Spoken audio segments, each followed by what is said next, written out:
अब खबर आगरा से, जहां पर एबीपी गंगा की मुहिम रंग लाई है। 1 लाख में बच्चा खरीदने का मामला है और इसी मामले में एबीपी गंगा ने जो मुहिम चलाई, वो मुहिम रंग लाई है। 1 लाख में बच्चा खरीदने के मामले में अब मां के पास बच्चा वापस पहुंच गया है। एबीपी गंगा की मुहिम और इस मुहिम के बाद मां के पास से बच्चा वापस पहुंचा है। दोनों पक्षों की सहमति से बच्चा वापस हो गया है। मामले की जांच आपको बता दें, एसीएम और सीओ छताब कर रहे हैं। डॉक्टर पर जबरन बच्चा खरीदने का आरोप लगाया गया है। डॉक्टर पर आरोप था बच्चा खरीदने का जबरन।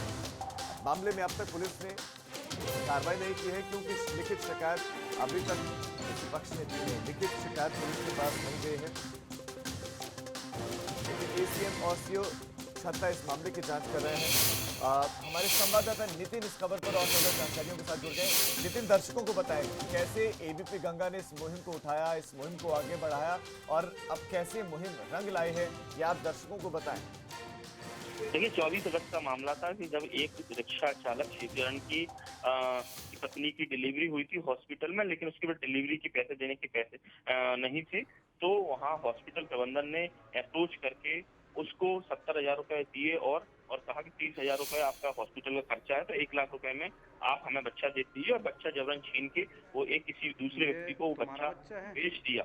और उसके बाद कुल मिला के अब लगातार एबीपी गंगा इस खबर को दिखा रहा था कि बाल तस्करी से जुड़ा हुआ एक बड़ा मामला है। किस तरीके से माँ बाप लगातार परेशान चल रहे हैं और उनकी कोई सुन नहीं रहा है, और उनकी आंचल के टुकड़े को किस तरीके से कुछ चंद रुपयों की खातिर देकर उसको बेच दिया है। तो गरीबियों की मजबूरी का फायदा उठाया था। इस खबर को एबीपी गंगा ने कल पूरे दिन प्रमुखता से दिखाया। उसके बाद प्रशासन ने इंटरवीन किया और रात में ले जाकर तो दिलीप मंगल, जिस शख्स को बच्चा बेचा गया था, उस शख्स से उस बच्चे को सुपुर्द कर दिया गया था। कुल मिला के कहा जाए एक बड़ा मामला है, लेकिन सवाल ये उठता है कि अभी तक दिलीप मंगल पर एफआईआर क्यों नहीं दर्ज हुई है? अभी तक हॉस्पिटल प्रबंधन, ये जेपी हॉस्पिटल है, उसके मालिक पर क्यों एफआईआर दर्ज नहीं हुई है? आखिर बिल्कुल बिल्कुल नितिन, ये तमाम जो सवाल है ये उठते रहेंगे कि क्यों एफआईआर करने से अब तक बचा जा रहा। जब मामले की जांच करें, प्रशासन को पूरे मामले की जांच है, तो फिर क्यों लिखित शिकायत का अब तक इंतजार किया जा रहा है? क्यों नहीं एफआईआर इस मामले में हुई है? मुहिम रंग लाई है एबीपी गंगा की, उसके बाद भी सवाल बहुत सारे हैं और वो सवाल कार्रवाई पर है कि कार्रवाई कब होगी। अब तक कार्रवाई क्यों नहीं हुई? कम से कम एफआईआर तो दर्ज की जा सकती थी, अब तक वो भी नहीं की गई। अब खबर आगरा से, जहां पर एबीपी गंगा की मुहिम रंग लाई है। 1 लाख में बच्चा खरीदने का मामला है और इसी मामले में एबीपी गंगा ने जो मुहिम चलाई, वो मुहिम रंग लाई है। 1 लाख में बच्चा खरीदने के मामले में अब मां के पास बच्चा वापस पहुंच गया है। एबीपी गंगा की मुहिम और इस मुहिम के बाद मां के पास से बच्चा वापस पहुंचा है। दोनों पक्षों की सहमति से बच्चा वापस हो गया है। मामले की जांच आपको बता दें, एसीएम और सीओ छताब कर रहे हैं। डॉक्टर पर जबरन बच्चा खरीदने का आरोप लगाया गया है।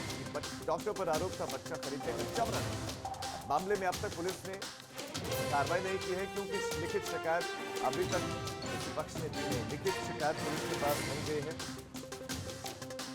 लेकिन एसीएम और सीओ छत्ता इस मामले की जांच कर रहे हैं।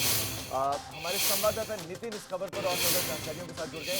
नितिन, दर्शकों को बताएं कैसे एबीपी गंगा ने इस मुहिम को उठाया, इस मुहिम को आगे बढ़ाया और अब कैसे मुहिम रंग लाई है, ये आप दर्शकों को बताएं। देखिए, 24 अगस्त का मामला था कि जब एक रिक्शा चालक शेखरण की पत्नी की डिलीवरी हुई थी हॉस्पिटल में, लेकिन उसके बाद डिलीवरी के पैसे देने के पैसे नहीं थे। तो वहाँ हॉस्पिटल प्रबंधन ने अप्रोच करके उसको 70,000 रुपए दिए और कहा कि 30,000 रुपए आपका हॉस्पिटल का खर्चा है, तो 1 लाख रुपए में आप हमें बच्चा दे दीजिए। और बच्चा जबरन छीन के वो एक किसी दूसरे व्यक्ति को वो बच्चा बेच दिया।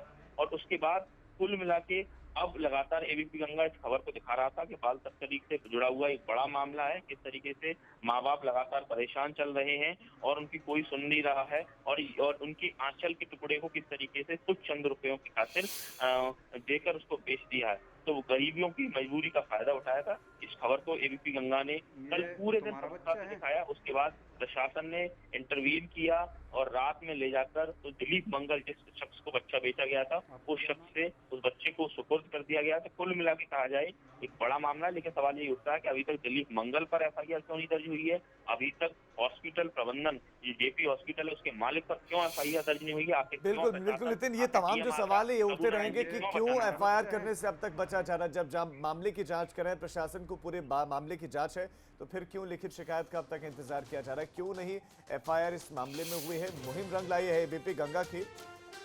उसके बाद भी सवाल बहुत सारे हैं और वो सवाल कार्रवाई पर है कि कार्रवाई कब होगी, अब तक कार्रवाई क्यों नहीं हुई? कम से कम एफआईआर तो दर्ज की जा सकती थी, अब तक वो भी नहीं की गई।